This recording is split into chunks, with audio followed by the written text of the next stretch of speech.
Good afternoon and welcome to New Release Friday on Generation Movie. My name is JW Colwell.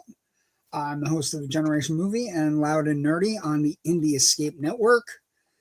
We have Generation Movies on every Monday night at 9 p.m. Loud and Nerdy's on every Tuesday night at 9 p.m. We also have some other shows on the network. Bi-weekly on Thursdays, we have Untrained and Unscripted with Ryan West and Joe Ridgely. And we also have Symbolistic Cynicism with Gabe, our host of that show, and he's fantastic. If you like and subscribe, you can get added to all of our places, and you can see all of our shows live. They're live, viewer-based talk shows where we talk about new movies and all kinds of things, movie-related, TV, pop culture, video games, comic books. But it's movies we're here to talk about today. And the first thing we're going to do a brief, quick story. One of the things that I think is really interesting is when major kind of production companies kind of lose their way. And so what we have going on right now is Bad Robot, which is, it's like over my face. I can kind of, okay. Bad Robot is, of course, the production arm of J.J. Abrams, and they are downsizing. They are, they announced a major downsizing and move from New York, or from L.A. to New York, and it's kind of a big deal because they're one of the production arms in the world that makes a lot of movies that, like, you might not necessarily know that they're part of, but they've got their hand in a lot of movies and television, and J.J. Abrams has been wildly successful, and so the company downsizing and moving from LA to New York is kind of a big deal. Like, for example, things were bad, you may not know what Bad Robot's footprint is. They just signed a major extended long-term deal with Warner Brothers.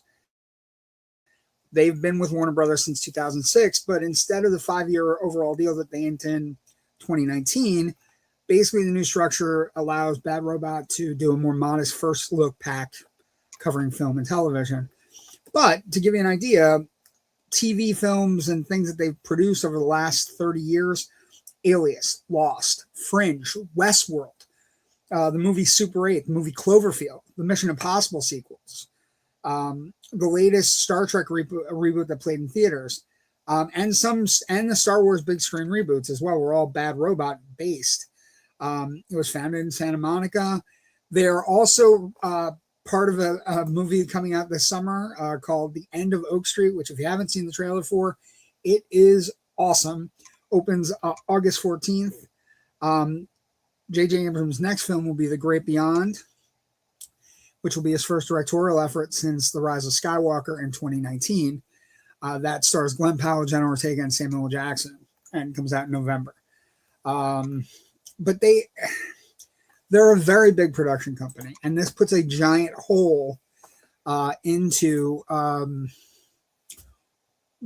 it's a major production company. They're moving and they're downsizing, and they've produced some of the best sci-fi and television and movies. So rest in peace, not rest in peace, but I'm certainly scared for Bad Robot, and it's been one of my favorite production companies. So,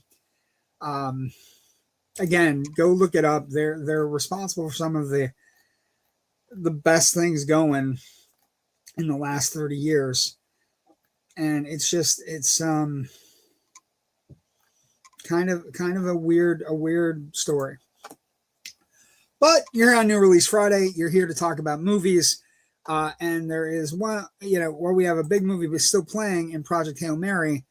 There is a new 40-pound gorilla that's taking the stage. And that movie is the Super Mario Galaxy movie. Bowser returns, Mario returns, Luigi returns, Princess Peach, and as well as some newcomers like Princess Rosalina, uh, Yoshi, who makes a big bang, and uh, is clearly one of the breakout characters in the film. Okay, so in a nutshell, I liked the first one. I wasn't in love with the first one. So I think we should start there. And just from there, basically state that this movie is kind of just meh. It's got a lot of Easter eggs. It's bright. It's fuzzy. It's clearly defined and shiny and all of those things. But it is at its core, and I know that everybody's going, well, it's critic proof. It is critic proof. It's going to make $1 billion. But just because a movie makes $1 billion, or just because it's for kids, or all of those things, doesn't mean you can't make a good movie. And this movie is clearly lacking in a lot of things: narrative structure, pacing. So many things do not work with this movie. And I think where you're going to get the clear divide, I'm as big a Nintendo fan as anybody. But it's packed to the gills with, Easter eggs and characters and, background pictures and all of these things. But the storyline, Princess Rosalina getting kidnapped by Baby Bowser in an effort to steal all the power in the universe and get his dad released, is not great, especially considering Princess Rosalina is one of the most powerful characters in Nintendo history. So there's problems there. Then there's always been a problem with Chris Pratt playing Mario, because he plays Mario like a douche. Like, Mario is not nice and cool like Luigi is in this version of Mario. And so I'm going to take some questions. I'm going to look at some comments. Let's see what people are saying. Hello there. Hello. I play as Roblox. We appreciate you. I'm fine. Thank you for calling me a lad. I haven't been called a lad in a while, but thank you for coming in. Ghostface is behind me, Whitetail Deer Hunter. A lot of things behind me. Penguin's right next to Ghostface, so he's got to watch out. And Peacemaker's right next to that, and Superman's above him. We got all kinds of things going on. I clearly like collectibles, but thank you for noticing that, and thank you for warning me. I appreciate it. Good afternoon. Thank you, Joe, from the Indie Escape Network. So, like I said, I think my main problem with it is that it's flat. The Mario Brothers movie is as two-dimensional as the game, as the original, Nintendo, side-scrolling game. It's just not, it never, there aren't moments, at least, that you can jump out of your shell and go, hey, the Peaches song, right? That Jack Black performed in the first one, or standout moments. There aren't a lot of standout moments. There are cool things. Like I said, Yoshi is amazing, right? Donald Glover is the voice of Yoshi. Yoshi's great. Every time Yoshi's on screen, you're rooting for Yoshi. But he also has a weird kind of thing going with Toad, where they're Toad doesn't like him because he's new. So it's just weird and flat, and not if we're gonna make movies that are this kind of narratively lazy and allow them to make $1 billion and chalk it up to, maybe you're just not a big Nintendo fan, or it's a kid's movie. Yeah, that's not great.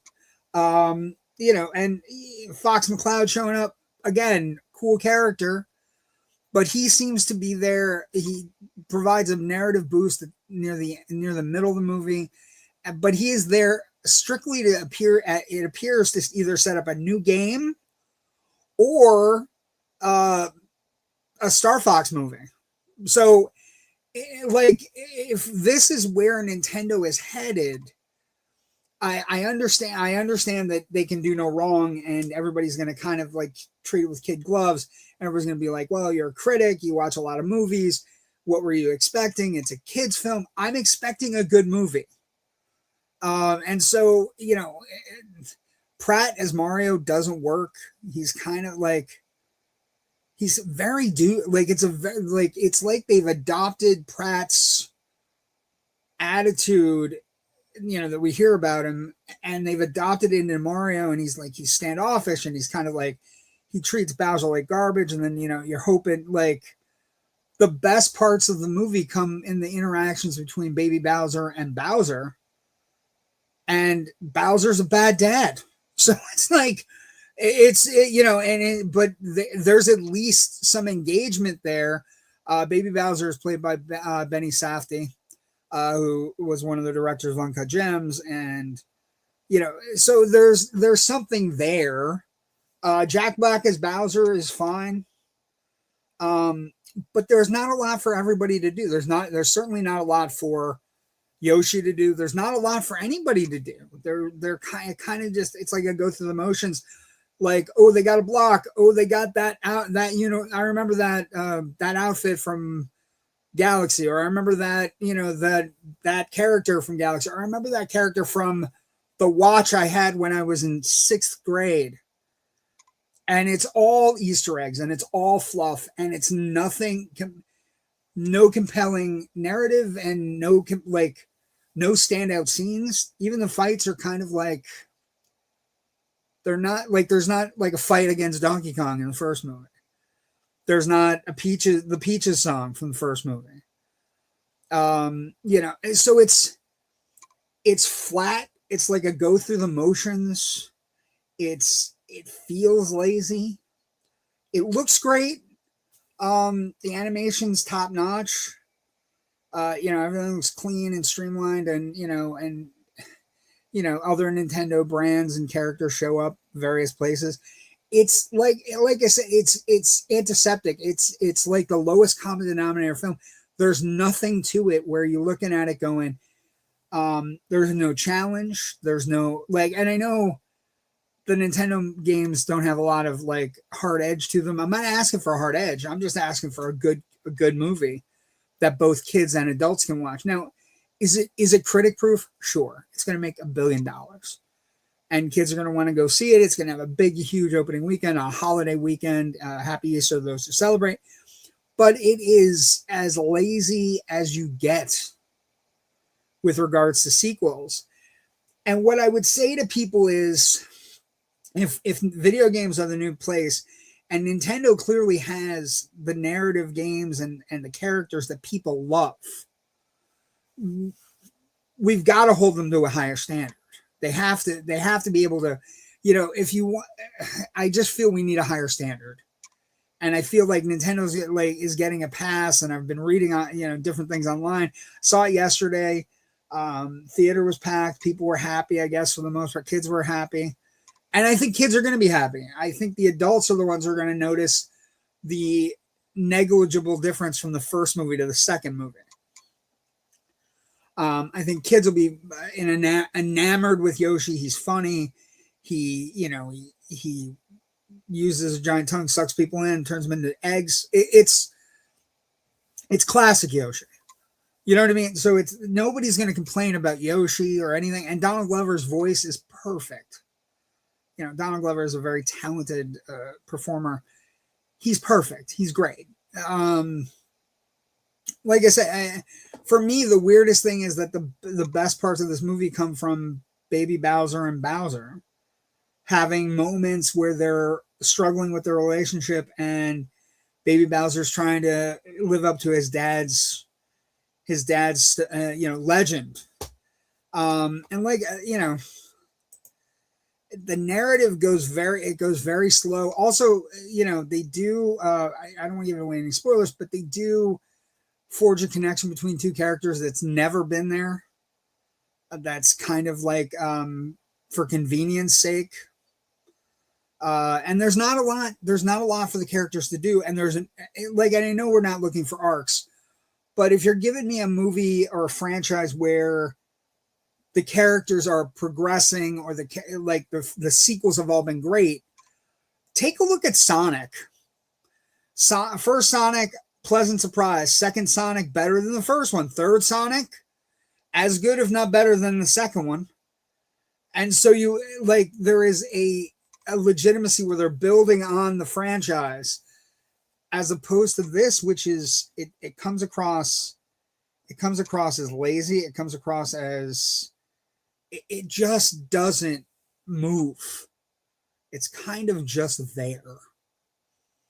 And I can't explain it, but I was sitting in my seat and I was just like, this isn't as much fun as the first one. And I'm not having as much fun as the first one. And I'm also like,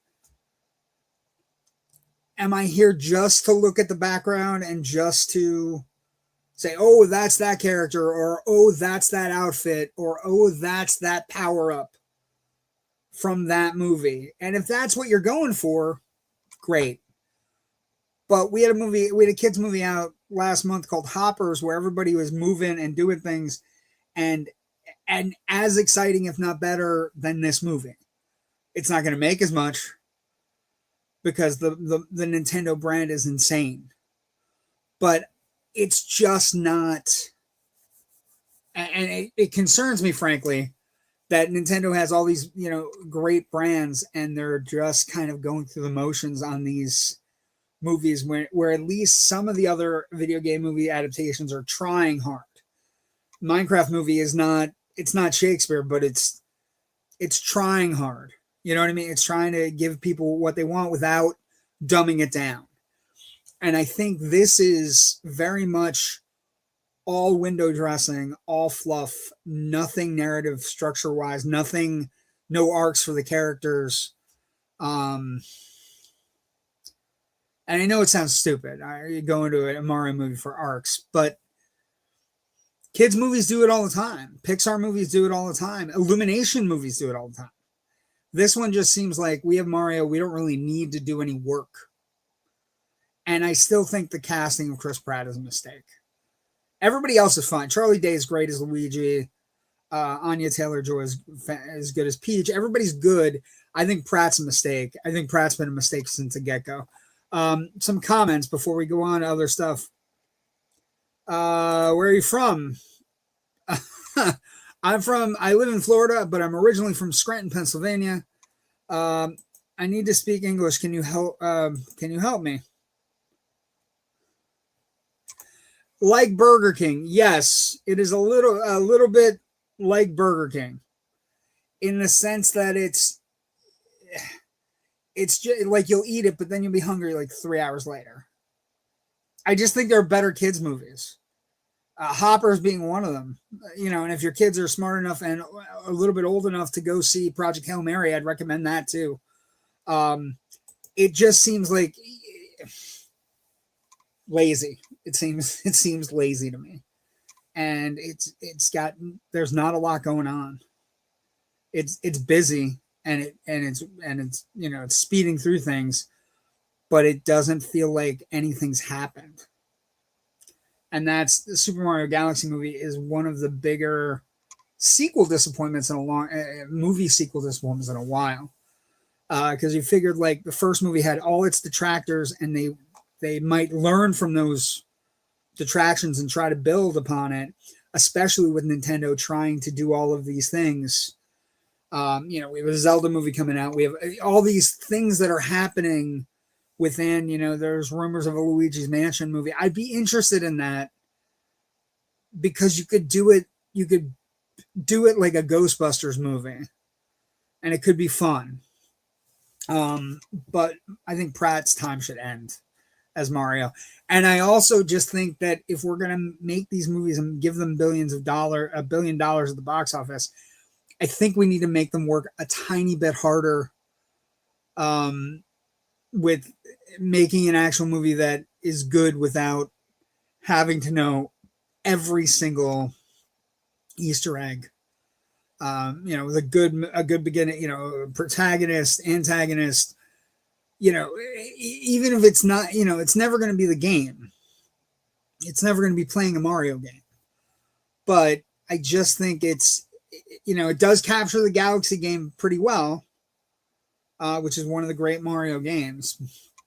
But it's narrative structure, it's laziness, it's like we know we're going to make $1 billion, so we don't have to do anything. And you're going to come anyway, and you're going to buy the Yoshi popcorn bucket, and you're going to buy the toys, and Nintendo's going to build a brand, and maybe we'll release a Mario movie, maybe we'll try a Star Fox game or a Star Fox movie. I wish I had better things to say. I wanted to love it, and I just didn't. And after a certain point, I was bored.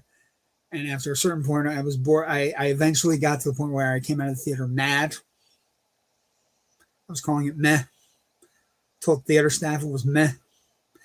And so, I don't know. It just impacted me in a sense that I go to the movies because I want to love movies, and I do love movies. And this is one of those movies that is just a bitter pill to swallow, because I think they're going through the motions, and they're going to get rewarded for it. And the temptation will be to go through the motions again. And I hope that if we get to a 3 or a Luigi's Mansion or a Star Fox movie, I hope that they don't go through the motions, and I hope that they make a better movie that has a beginning, a middle, and end, has standout parts. Even the last fight is a blink and you miss it kind of fight. It's not. It doesn't feel like it's the end. It's very much speed racing through everything, and then the pace is off, and it's just, I don't know. It's one of the bigger disappointments as a sequel in a while for me. Because again, I'm usually pro movie. I want movies to succeed. I want to find the best in things, but not this one. This one, it has a soulless, lazy quality that I couldn't get over from my seat. Will I have to see it again? Yeah, I have to take my nephews. So maybe I come out of the second viewing and I come on Monday night or Tuesday night on Loud Nerdy and I change my opinion, but maybe I change my opinion because of their reactions. Maybe the kids' reaction is what I need. But Mario Galaxy, not the franchise I look at now with regards to video games is Sonic. And I don't think they're as good as the Sonic movies at all, even though they're the most popular characters in the history of video games. So I wish I loved the kids, but Super Mario Galaxy is not the sequel most of us had hoped for. I think kids are going to love it, though, and kids are especially going to love Yoshi. Okay, new release Friday. We also have a second new release, and this one is a little bit more difficult to describe, a little bit more difficult to explain, but it is the adult film that's opening this weekend. It's R-rated. It's from A24, and it's unique. The movie is called The Drama, is the other movie we're looking at today. It has Robert Pattinson. It has Zendaya. She's actually the lead. And if you've seen the trailers, it is kind of very much like a cringe, awkward comedy where you're like things are being said or done and you have to react to it. In this case, it's a meet cute couple, Emma and Charlie. They meet cute in Christopher Borgle's comedy / drama that's produced by Ari Aster and A24. So you should have some idea of that going in. It's Ari Aster who is asking us to, look at things in a different light with Eddington. And he's only producing here, though. He's not directing. And Borgler's movies have been hit or miss. He's from Norway, so he's got a European sensibility when he makes movies. He made a movie in 2022 called Sick of Myself. He made another movie with Nicolas Cage called Dream Scenario, where it's a really interesting Nicolas Cage movie. And this movie, is basically about a couple. They meet cute in a bookstore, or if you want to look at it sideways, they meet where he kind of stalker-esque way, where he looks at the book she's reading. He hasn't read the book, but he acts like he's read the book. And so it all becomes like, it becomes a storybook romance. And the film picks up exactly 1 week before they're getting married. And they're going through. So first off, if you've been married and you've had a wedding and you have family coming in and you've had all these, all the things that you go through, picking the food, picking the venue, making sure the DJ's cool, maybe preparing a dance. We didn't do that when the thing we did when I got married was we had to pick a song to come into. So maybe you go through those motions, but Zendaya is very attractive. She's in the bookstore. He hits on her. They go on a first date. The first date is awkward. He admits to her that he didn't read the book. And so their relationship blossoms. He eventually proposes marriage, and the movie takes place 1 week before the marriage happens. When marriages occur, they are very stressful. You have family coming in. You're preparing, you're making sure things are going well, and things, it's already enough pressure on a young couple. But what the premise of this movie is that during one night when they're out testing one of the venues and they're drinking a little heavily, the four friends, Mike, his wife Rachel, Charlie, and Emma, over wine, after getting a little drunk, come up with the idea of saying the worst thing they've ever done. Now, I am not going to say what the trigger event is. I do think that it's being portrayed as a romantic comedy. It is not. And I would say that it should carry a trigger warning in the sense that it's not about sex. It's not about cheating. It's not about any of the things you would think would be in a romantic movie that has a romantic comedy or a facing, meet cute couple. It is something very serious. It is something that impacts our lives on a daily basis in the United States in 2026. And I'm not going to give it away. But when that happens, Rachel immediately reacts. Mike reacts, even though Rachel has an event that is also terrible. And Mike has an event that's mildly terrible, and Charlie kind of has an event he doesn't give a lot of definition to, but it could be construed as terrible. But Emma, played by Zendaya, who is very charismatic, very charming. Her event is legitimately off-putting and legitimately scary. And once people know about her event, it sets in motion just the physical and mental breakdown of Charlie, and the concept of, can you fall in love with somebody who may not be a good person or may not be what you think they are or what you've built them up to be? And that's, the movie has a running time of about an hour and 45 minutes. And it's very much the theater I was at, people were laughing. But there might be other theaters or other showings where you will not laugh, because it is a very serious issue. And then the movie chooses to put all of its eggs in that basket.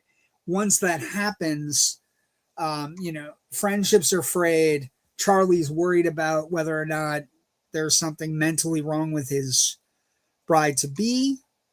They talks about whether or not they're gonna go through with it. All of those things happen, and it eventually culminates in the wedding and a series of events at the wedding that are they're awkwardly amusing, or they could be considered off-putting.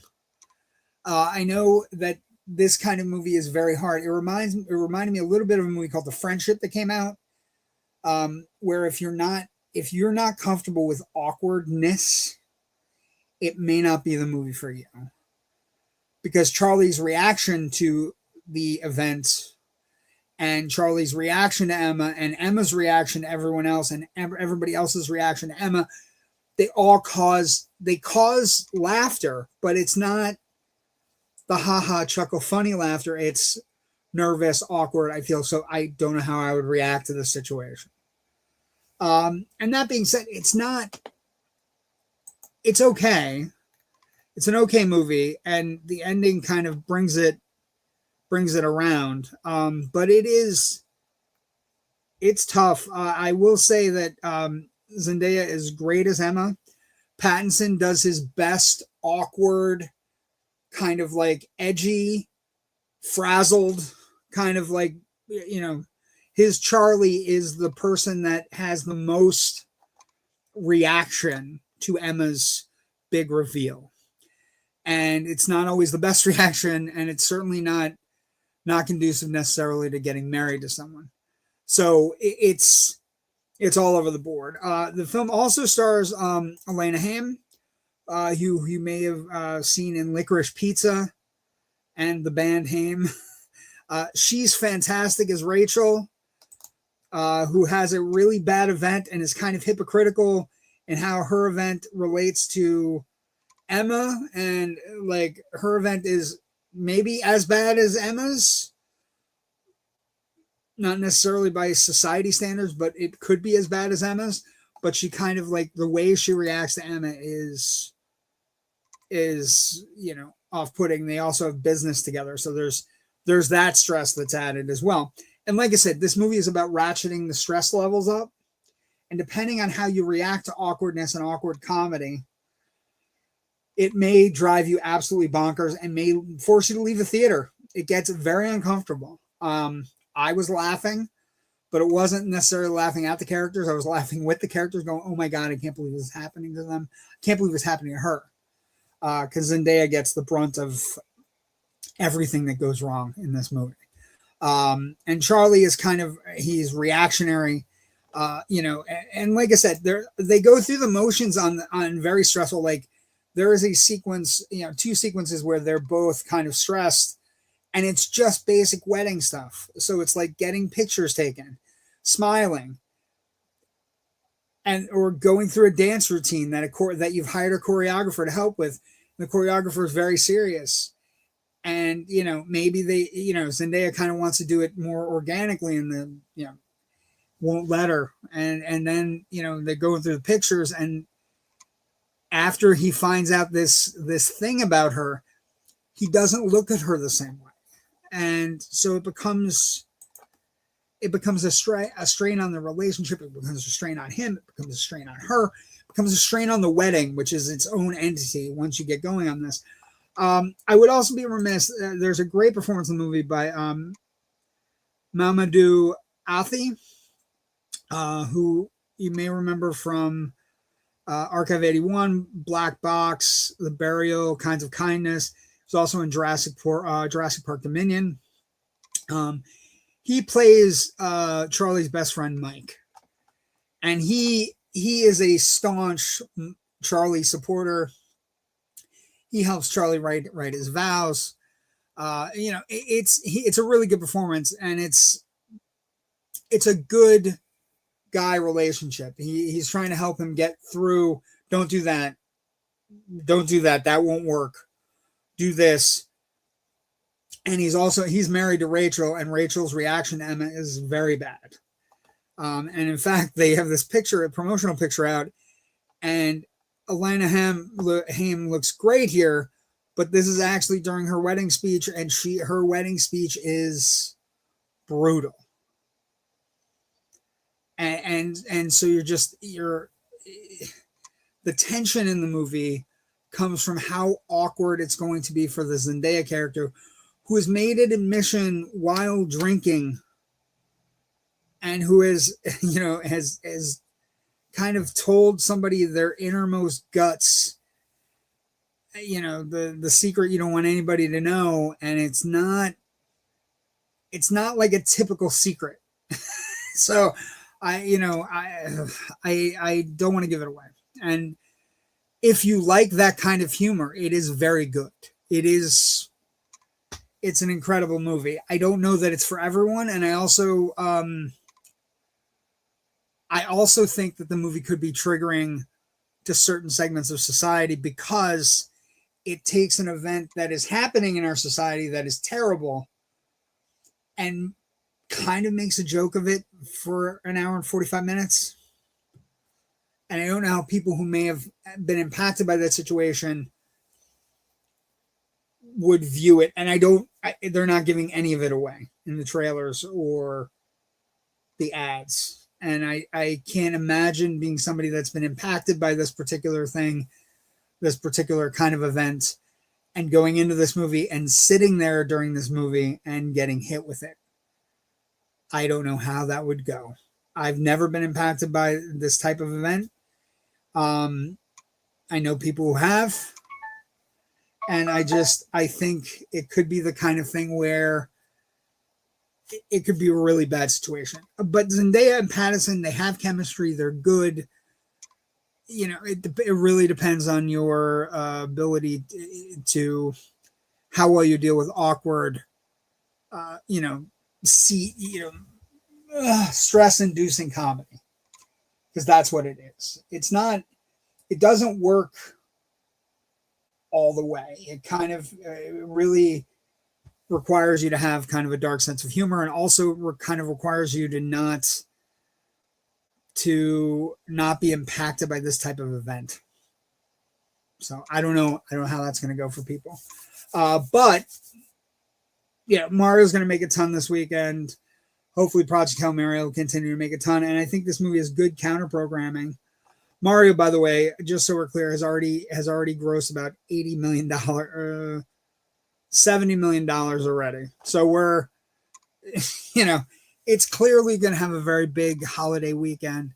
And, the drama is kind of an A24 movie. It earns its A24 shocker, awkward comedy status. So be careful with it. Thank you for joining me on New Release Friday. We do this every week. I try to get at least 2 movies a week. You can come see me on Monday night with my good friend Rich Trees, where we do Generation Movie. That is one of my flagship shows, where basically we do movie history. We are now working on legacy sequels. So this week we will be doing a movie called The Two Jakes, which, if you don't know, is the only film ever directed by Jack Nicholson and is a sequel to the classic film noir Chinatown, which is one of the great movies of all time. I also do a show on Tuesday nights called Loud and Nerdy, Tuesdays at 9 p.m. If you like and find anything cool about this broadcast, if you enjoy how I'm talking about movies, if you have any questions for me or anything, we do these live shows where you can interact with me and the cast and the cast, me and the other co-hosts. Tuesday at 9 p.m. Loud and Nerdy is our pop culture, movie, television, comic book, everything, kind of an all-encompassing thing, not a movie review, movie history show. And then bi-weekly, we have the great boys, Ryan West and Joe Ridgely over at Untrained and Unscripted. Thursdays bi-weekly. Come join them, 10 p.m. on Thursday nights. All our shows are live. Thank you for joining me today. Go see a movie. Have a happy Passover and Easter and whatever you celebrate. Wherever you are in the world. We've had people from all over the world. Thank you for joining me today. My name is JW Colwell. Go see a movie, get some popcorn, and have a great weekend. Bye.